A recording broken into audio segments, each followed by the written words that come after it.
Hello viewers, 7 ஜென்ம பாவத்தை போக்கி தரக்கூடிய அருமையான நாளாகத்தான் நாளைய நாளானது அமைஞ்சிருக்கு. நாளைய நாள் அமாவாசையுடைய இருட்டு நேரத்தில் 8 மணிக்கு மேலே உங்கள் வீட்டு நிலவாசப்படியில் இந்த 2 பொருட்களை மட்டும் தூவி விட்டால் போதுங்க. உங்களுடைய வாழ்க்கையில் தற்போது இருக்கக்கூடிய அனைத்து விதமான தோஷங்களையும் பாவங்களையும் நீங்கள் உடனடியாக தீர்த்து கொள்ளலாம். இது எப்படிங்க சாத்தியமாகும் அப்படின்னு யோசிக்கிறீங்களா? அதாவது ரொம்ப நாட்களாகவே உங்களுடைய குடும்பத்தில் தொடர்ந்து ஏதாவது சில பிரச்சனைகளானது இருந்துக்கிட்டே இருக்கா? அது பணம் தொடர்பான பிரச்சனைகளாக இருக்கலாம், இல்லை என்றால் மன ரீதியாக பல்வேறு விதமான குழப்பங்களாக இருந்துகிட்டே இருக்கலாம்.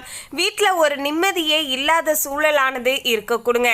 அதாவது வெளியிடங்களில் இருக்கும்போது கூட நல்லாவே இருப்பாங்க, ஆனால் வீட்டுக்குள்ளே வந்த உடனேயே பார்த்தீங்கன்னா ஒரு மாதிரி ரொம்பவே மன அழுத்தத்திற்கு ஆளாகிடுவாங்க. ஸோ இது மாதிரியான பிரச்சனைகளும், அதே போல் பார்த்தீங்கன்னா திருமணத்தில் தொடர்ந்து தடைகள், அதே போல் குழந்தை பாக்கியம் கிடைக்காமல் ஏதாவது ஒரு வகையில் தடங்கள் ஏற்பட்டுட்டே இருக்கு. வீட்டில் அடிக்கடி பார்த்தீங்கன்னா ஏதாவது விபத்துக்கள் ஏற்படுறது, அதே சமயம் பார்த்தீங்கன்னா வீட்டில் சின்ன சின்னதாக பார்த்தீங்கன்னா ஏதாவது பிரச்சனைகள் இருந்துகிட்டே இருப்பது, அதே போல் பார்த்தீங்கன்னா உடல் ஆரோக்கியத்தில் திடீர்னு பிரச்சனைகள் வருவது, பணத்தை சேமித்து வைக்க முடியாத நிலை ஏற்படுவது, இது எல்லாமே பார்த்தீங்கன்னா நமக்கு ஏற்பட்டு இருக்கக்கூடிய பாவங்களும் தோஷங்களும் தான் இதற்கெல்லாம் காரணங்க. ஸோ அப்படிப்பட்ட பாவத்தையும் தோஷத்தையும் போக்கிக் கொண்டு கடவுளுடைய அனுக்கிரகத்தை நம்ம பெற்றுக்கொண்டாலேயே போதுங்க. தன்னால் நம்முடைய வாழ்க்கையில் அடுத்தடுத்து நல்லதானது நடக்க ஆரம்பிக்குங்க. அதற்கு தான் உங்கள் வீட்டு நிலவாசப்படியில் அமாவாசையுடைய இரவு நேரத்தில் இந்த 2 பொருட்களை பார்த்தீங்கன்னா நம்ம தூவ வேண்டும். எனவே அந்த 2 பொருட்களானது என்னென்ன, மேலும் இதை எப்படி நம்ம முறைப்படி செய்யணும் அப்படிங்கிற எல்லா விஷயத்தையுமே நம்ம தெளிவாக பார்க்கலாம். அதுக்கு முன்னாடி இன்னும் நம்ம சேனலை சப்ஸ்கிரைப் பண்ணலன்னா சப்ஸ்கிரைப் பண்ணிடுங்க. அப்படியே பக்கத்தில் இருக்கக்கூடிய பெல் ஐக்கானையும் ப்ரெஸ் பண்ணிடுங்க. வாங்க வீடியோக்குள்ளே போகலாம். 12/8/2026 நாளைய நாள் புதன்கிழமை ஆடி அமாவாசையானது வரப்போகிறது. இதே நாளில் இரவு நேரத்தில் சூரிய கிரகணமும் வரப்போகிறது. ஸோ கிரகணம் ஆரம்பிப்பதற்கு முன்பாகவே இந்த பரிகாரத்தை நம்ம செய்து கொள்ள வேண்டியது அவசியம். அதாவது இந்த வருடத்துடைய இறுதி சூரிய கிரகணமானது அன்றைய நாள் இரவு 9:04 மணிக்கு தொடங்கி அடுத்த நாள் அதிகாலை 1:32 மணி வரைக்கும் பார்த்தீங்கன்னா கிட்டத்தட்ட இந்த கிரகணமானது நீடிக்க போகிறது. இந்த கிரகணத்திற்கு 1 மணி நேரத்திற்கு முன்பாகவே பார்த்தீங்கன்னா சரியாக 8 மணி அளவில் தான் நம்முடைய வீட்டு நிலவாசப்படியில் இந்த 2 பொருட்களை நம்ம தூவ போகிறோம். அந்த 2 பொருட்கள் பார்த்தீங்கன்னா ரொம்ப எளிமையாக எல்லோருடைய வீடுகள்லையும் கிடைக்கக்கூடிய பொருள் தாங்க. ஒன்று பார்த்தீங்கன்னா பச்சரிசி, இன்னொன்று பார்த்தீங்கன்னா அதாவது நாட்டு சர்க்கரை. அதாவது நல்லா ஞாபகம் வச்சுக்கோங்க, வெள்ளை சர்க்கரையை நம்ம பயன்படுத்தக்கூடாதுங்க. நாட்டு சர்க்கரை இல்லைன்னா வெள்ளத்தை தூள் பண்ணி வச்சுக்கணும். இந்த 2 விஷயங்களை மட்டும்தான் பார்த்தீங்கன்னா நம்ம பயன்படுத்தணும். ஒன்று பார்த்தீங்கன்னா பச்சரிசி, இன்னொன்று நாட்டு சர்க்கரை. இந்த 2 பொருட்களையுமே பார்த்தீங்கன்னா மாலை 6 மணி அளவிலேயே உங்கள் வீட்டு பூஜை அறையில் எடுத்து வச்சுடுங்க. அது சின்ன அகல் விளக்காக இருக்கலாம், இல்லைனா ஒரு தட்டாக இருக்கலாம், இல்லைனா ஒரு கப்பாக இருக்கலாம்.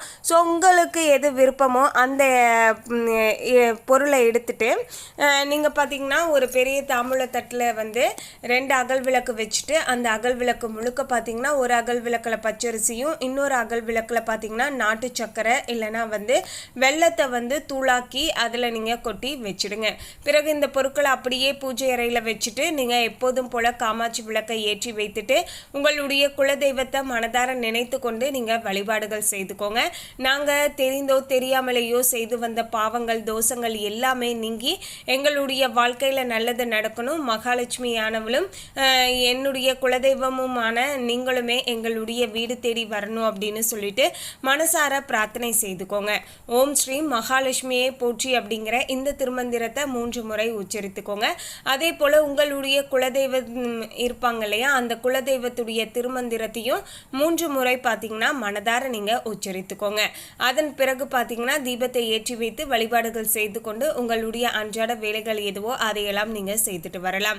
சரியாக இரவு 8 மணி அளவில் நீங்கள் பூஜை அறையில் அந்த விளக்கில் வைத்தீங்க இல்லையா, இந்த 2 பொருட்களையும் பார்த்தீங்கன்னா ஒரே அகல் விளக்கில் கலந்து வச்சுருங்க. அதாவது பச்சரிசியும் அந்த நாட்டு சர்க்கரையும் கலந்து வச்சுடுங்க.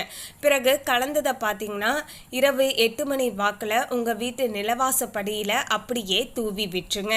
பிறகு நீங்கள் எப்போதும் போல் வீட்டுக்குள்ளே வந்து உங்களுடைய அன்றாட வேலைகள் செய்துட்டு நீங்கள் எப்போதும் போல் தூங்க போகலாம். ஏன்னா நிலவாசப்படியில் நம்ம இப்படி தூவிட்டு வரும்போது அதை எத்தனையோ ஈக்கள், வாயில்லாத ஜீவனான எறும்புக்கள் இதெல்லாமே வந்து சாப்பிடுவாங்க. பொதுவாகவே அமாவாசை நாட்களில் நம்மளால் முடிஞ்ச அளவுக்கு தான தர்மம் ஒரு 4 பேருக்கு 3 பேருக்கு அட்லீஸ்ட் ஒருத்தருக்காவது கொடுக்கணும் அப்படின்னு சொல்லுவாங்க. இதன் மூலமாக நம்முடைய முன்னோர்களுக்கே உணவளித்த புண்ணியமும் பாக்கியமும் நமக்கு கிடைக்கும் அப்படின்னு சொல்லுவாங்க. ஸோ அப்படிப்பட்ட இந்த நாளில் பார்த்தீங்கன்னா வாய் இருக்கக்கூடிய நாமளே பார்த்தீங்கன்னா பசிக்குது அப்படின்னா நம்ம கேட்டு சாப்பிட்ருவோம். ஆனால் வாயில்லாத ஜீவன்கள் பசிக்குது அப்படின்னா அவங்களால கேட்கக்கூட முடியாது இல்லையா? அதனால் அமாவாசை போன்ற நாட்களில் நம்ம எந்தளவுக்கு வாயுள்ள ஜீவனுக்கு கொடுக்கிறோமோ அதே போல வாயில்லாத ஜீவன்களுக்கு, விலங்குகளுக்கு, உயிரினங்களுக்கு பார்த்தீங்கன்னா நம்ம கண்டிப்பாக இது போன்ற உணவுகளை கொடுக்கணுங்க. அதனால தான் பார்த்தீங்கன்னா பசு மாட்டிற்கு அகத்திக்கீரை கொடுப்பது, எள்ளு புண்ணாக்கு கொடுப்பது இதெல்லாமே நமக்கு அளவற்ற புண்ணியத்தை நமக்கு பெற்றுத்தர கொடுங்க. இதனால் முன்னோர்களுடைய மனமுமே குளிர ஆரம்பிக்குங்க. நம்முடைய முன்னோர்கள் ஏதாவது பார்த்தீங்கன்னா தவறுகள் செஞ்சிருந்தாலும் அவங்களுடைய அந்த பாவங்களுமே கொஞ்சம் குறைய ஆரம்பித்து அவங்களுமே பார்த்தீங்கன்னா யமலோகத்தில் அவங்களுமே சந்தோஷமாக இருப்பாங்க. அதற்கு நாம செய்யக்கூடிய இந்த சின்ன சின்ன விஷயங்களின் மூலமாக அவங்களுக்கு சந்தோஷம் கிடைக்கும். அவங்களுடைய மனமானது அந்த நேரத்தில் குளிர்ந்து காணப்படும். இதனால நம்மளையும் நம்முடைய அடுத்த சந்ததியினரையும் பார்த்தீங்கன்னா ஆசிர்வாதம் செய்வார்கள்.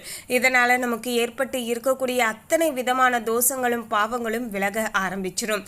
தோஷங்களும் பாவங்களும் விலகிட்டாலேயே தன்னால நம்முடைய வாழ்க்கையில ஒவ்வொன்றாக நல்லதானது நடக்க ஆரம்பிக்கும். அது பண பிரச்சனையாக இருக்கலாம், மன பிரச்சனையாக இருக்கலாம், இல்லைனா வீட்டில் ஏதாவது சுப காரியங்கள் நடக்கணும் அப்படின்னு சொல்லிட்டு அதில் தடைகளாக இருந்தாலும் சரிங்க, எல்லா பிரச்சனையுமே நிவர்த்தியாகி நம்ம நினைச்சது எல்லாமே அப்படியே கைக்கூடி வரக்கூடுங்க.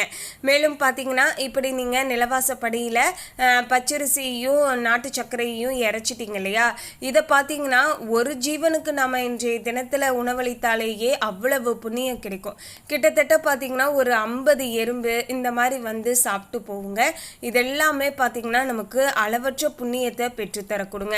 அதாவது அஸ்வமேத யாகத்தை நடத்திய புண்ணியமானது இது போன்று பச்சரிசியும் நாட்டு சர்க்கரையும் இறைத்து வாயில்லாத ஜீவன்களுக்கு உணவளிப்பதன் மூலமாக நமக்கு கிடைக்கும் அப்படின்னு சொல்லியிருக்காங்க.